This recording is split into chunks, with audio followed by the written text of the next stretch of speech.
Welcome, the Dweller of the Dark. We are a channel honoring the yellowed and blackened bones of many prominent authors.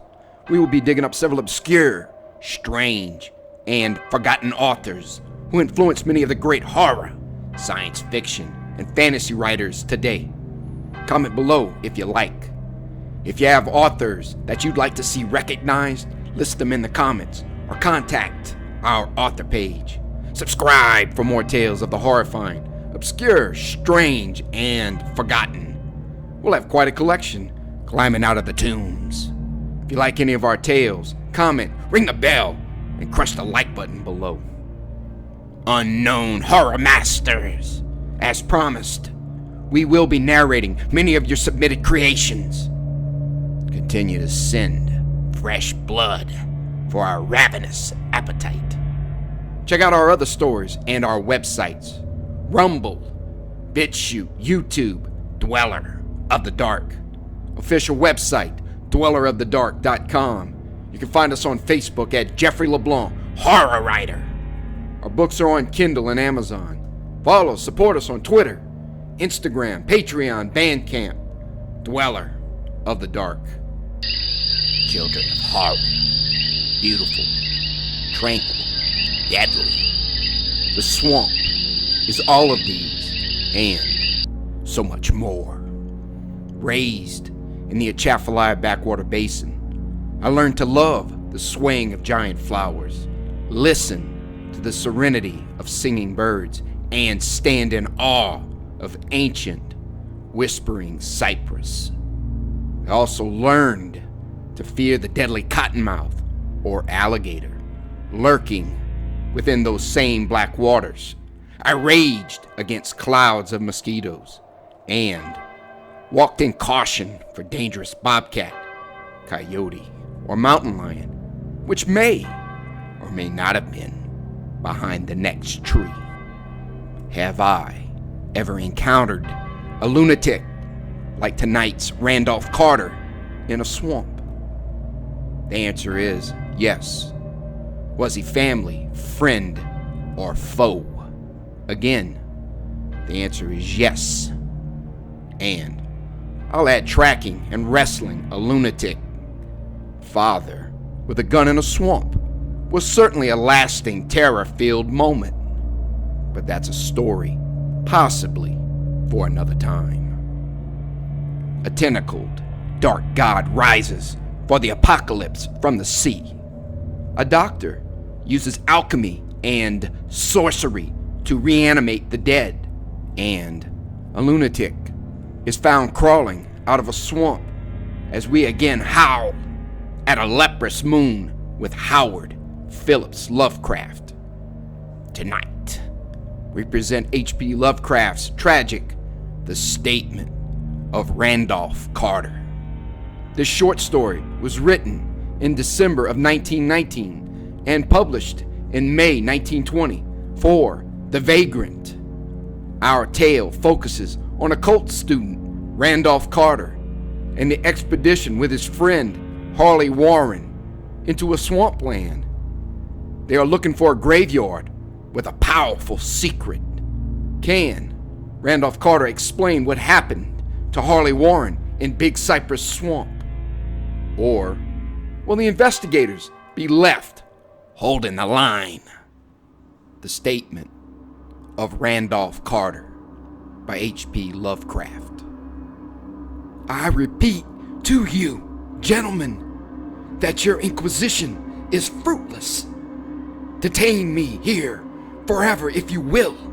Confine or execute me if you must.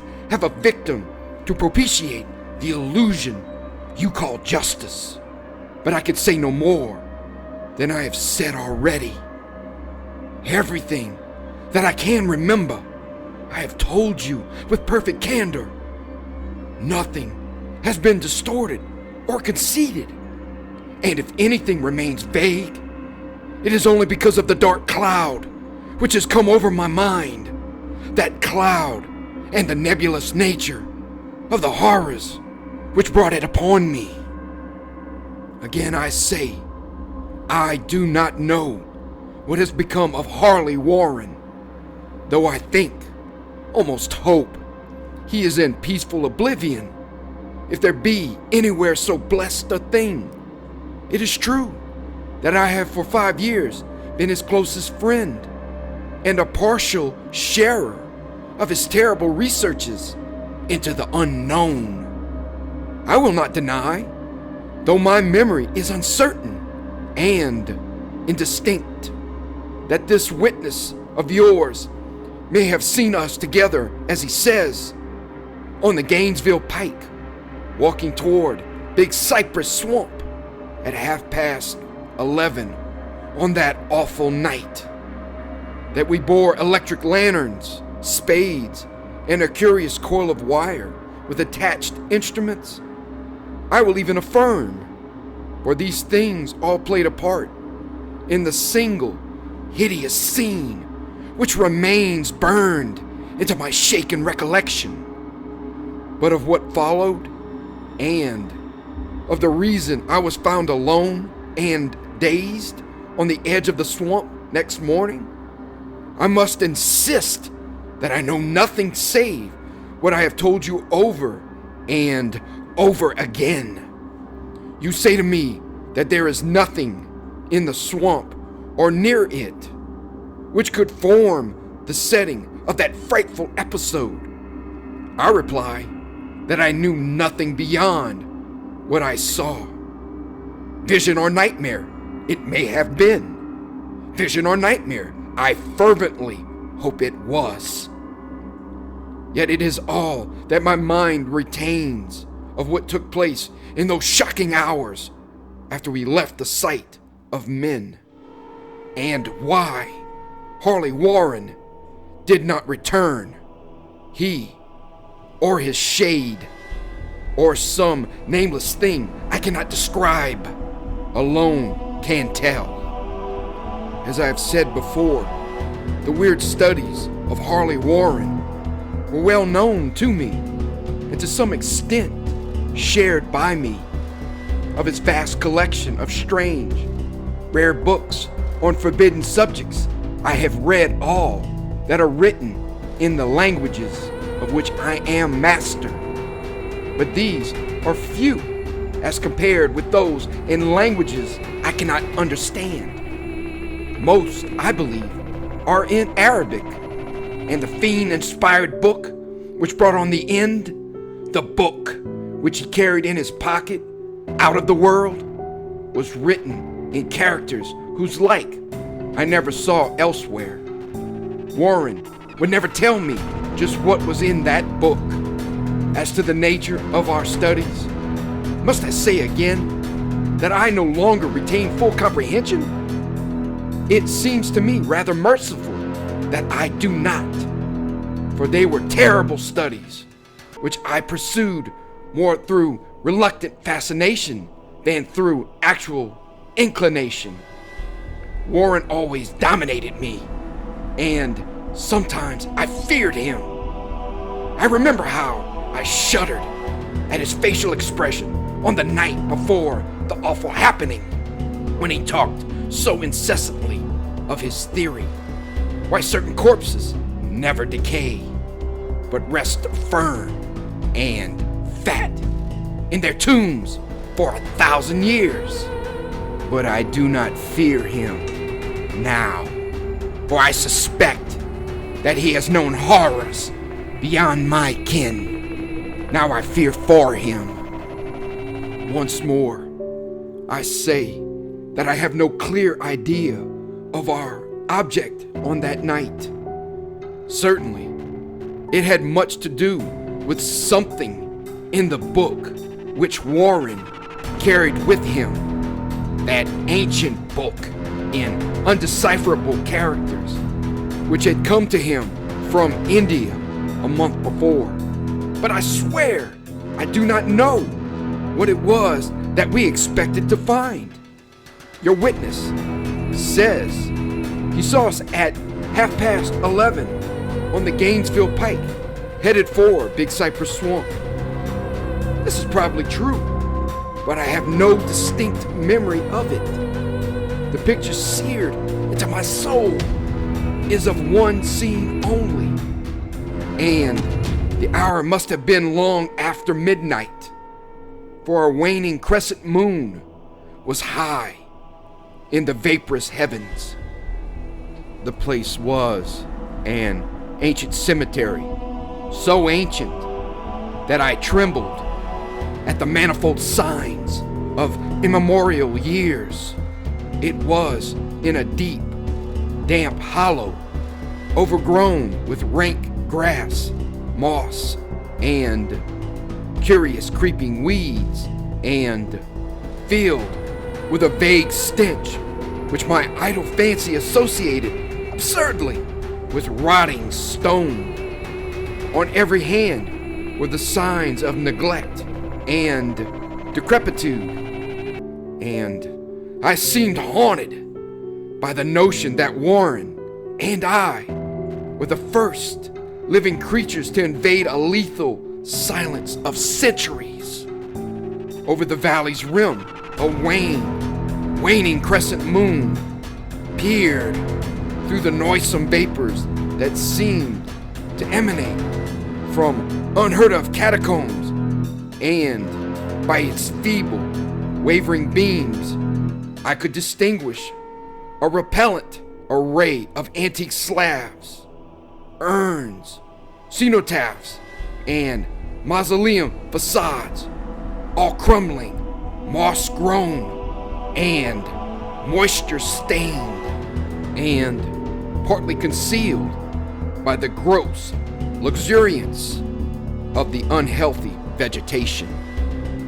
My first vivid impression of my own presence in this terrible necropolis concerns the act of pausing with Warren before a certain half-obliterated sepulchre, and of throwing down some burdens which we seemed to have been carrying. I now observed that I had with me an electric lantern and 2 spades, whilst my companion was supplied with a similar lantern and a portable telephone outfit. No word was uttered, for the spot and the task seemed known to us, and without delay we seized our spades and commenced to clear away the grass, weeds, and drifted earth from the flat, archaic mortuary. After uncovering the entire surface, which consisted of 3 immense granite slabs, we stepped back some distance to survey the charnel scene, and Warren appeared to make some mental calculations. Then he returned to the sepulchre and, using his spade as a lever, sought to pry up the slab lying nearest to a stony ruin, which may have been a monument in its day. He did not succeed, and motioned to me to come to his assistance. Finally, our combined strength loosened the stone, which we raised and tipped to one side. The removal of the slab revealed a black aperture from which rushed an effluence of miasmal gases so nauseous that we started back in horror. After an interval, however, we approached the pit again and found the exhalations less unbearable. Our lanterns disclosed the top of a flight of stone steps, dripping with some detestable ichor of the inner earth, and bordered by moist walls encrusted with niter. And now, for the first time, my memory records verbal discourse. Warren addressing me at length in his mellow tenor voice, a voice singularly unperturbed by our awesome surroundings. "I'm sorry to have to ask you to stay on the surface," he said, "but it would be a crime to let anyone with your frail nerves go down there. You can't imagine, even from what you have read and from what I've told you, the things I shall have to see and do.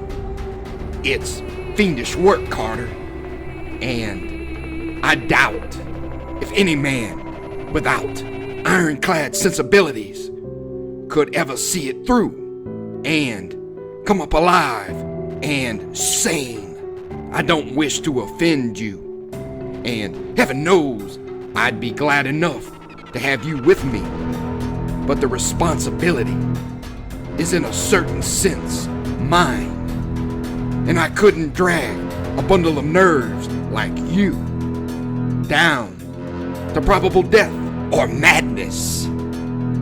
I tell you, you can't imagine what the thing is really like, but I promise to keep you informed over the telephone of every move. You see, I've enough wire here to reach to the center of the earth and back. I can still hear, in memory, those coolly spoken words, and I could still remember my remonstrances. I seemed desperately anxious to accompany my friend into those sepulchral depths, yet he proved inflexibly obdurate. At one time he threatened to abandon the expedition if I remained insistent, a threat which proved effective since he alone held the key to the thing. All this I can still remember, though I no longer know what manner of thing we sought. After he had obtained my reluctant acquiescence in his design, Warren picked up the reel of wire and adjusted the instruments. At his nod, I took one of the latter and seated myself upon an aged, discolored gravestone close by the newly uncovered aperture. Then he shook my hand, shouldered the coil of wire, and disappeared within that indescribable ossuary. For a minute, I kept sight of the glow of his lantern and heard the rustle of the wire as he laid it down after him.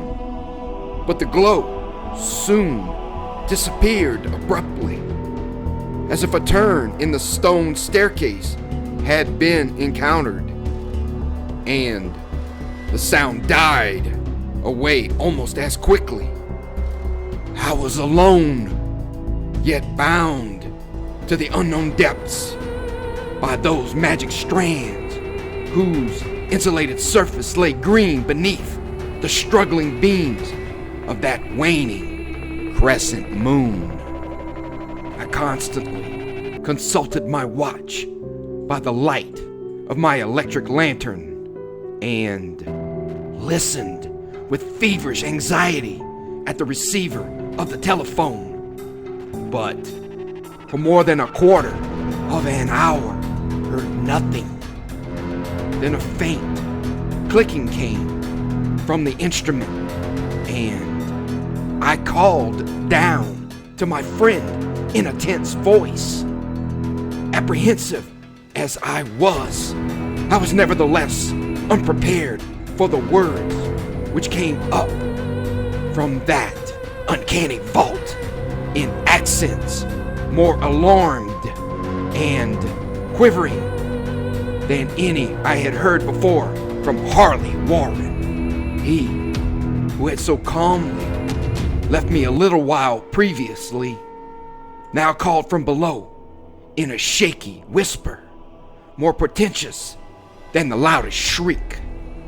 God, if you could see what I am seeing. I could not answer. Speechless, I could only wait. Then came the frenzied tones again. Carter, it's terrible, monstrous, unbelievable. This time, my voice did not fail me, and I poured into the transmitter a flood of excited questions. Terrified, I continued to repeat, "Warren, what is it? What is it?" Once more came the voice of my friend, still hoarse with fear, and now apparently tinged with despair. "I can't tell you, Carter. It's too utterly beyond thought. I dare not tell you. No man could know it and live. Great God! I never dreamed of this." Stillness again, save for my now incoherent torrent of shuddering inquiry. Then the voice of Warren in a pitch of wilder consternation. "Carter, for the love of God, put back the slab and get out of this if you can. Quick! Leave everything else and make for the outside. It's your only chance. Do as I say and don't ask me to explain."